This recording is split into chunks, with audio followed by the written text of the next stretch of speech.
আলাইকুম এভরিওয়ান, আশা করছি সবাই অনেক বেশি ভালো আছেন। চলে আসলাম নতুন একটি ব্লগ নিয়ে। আমাদের উত্তরবঙ্গের শীত মানেই সকালের কুয়াশা, ঠান্ডা ঠান্ডা হাওয়া আর গরম গরম ভাপা পিঠা। আর এই স্বাদ শহরাঞ্চলে পাওয়া যায় না। তাই এই শীতে আম্মু আজকে ভাপা পিঠার আয়োজন করেছিল। ভাপা পিঠার সাথে ছিল মাছ, নাফা শাক, পাটালি গুড় এবং সবজি। আম্মু এখানে মাছটা কেটে একদম ফ্রেশ করে নিয়েছিল। এখন মাছটা রান্নার পালা। এখানে মাছটি রান্না করতে যা যা উপকরণ লাগে আম্মু সব কিছু দিয়ে দিয়েছিল।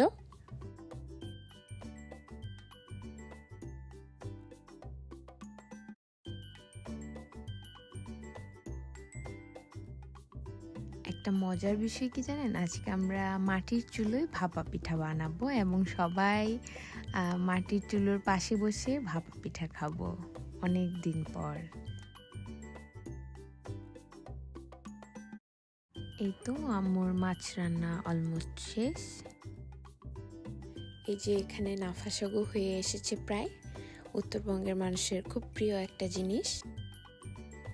তারপর আম্মু আমাকে আমাদের গাছের একদম টাটকা পেঁপে খেতে দিয়েছিল। পেঁপেটা খুব মিষ্টি ছিল, মাশাআল্লাহ। আপনাদের খুব সুন্দর একটা জিনিস দেখাই। এই যে আমাদের সবেদা গাছে ঘুঘু পাখি ডিম পেড়েছে। দেখেন মাশাআল্লাহ কত সুন্দর ডিম পেড়েছে।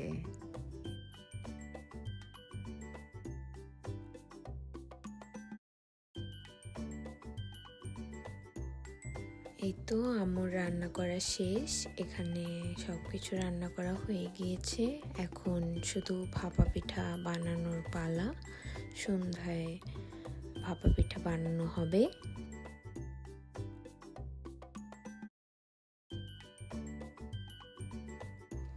এই যে নারকেল এবং গুড়, এই গুড় আর নারকেল দুটোই দেওয়া হবে ভাপা পিঠার মধ্যে। এখানে আটাগুলোকে ঝুরি করে নেওয়া হচ্ছিল।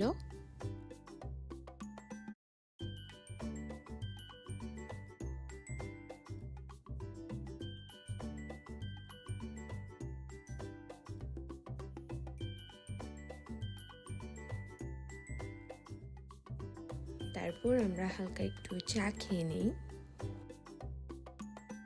তারপরে চুলা ধরানো হয়। তারপরে আমার দাদি একটু ভাপা পিঠা বানানো শুরু করে দেয়।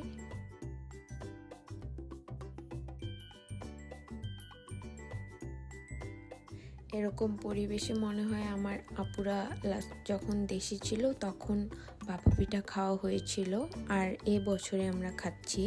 তারপর আমিও একটু চুলার কাছে বসেছিলাম। আমার কাছে শুধু বারবার চুলা নিভেই যাচ্ছিল। এই তো অনেকগুলো ভাপা পিঠা উঠানো হয়।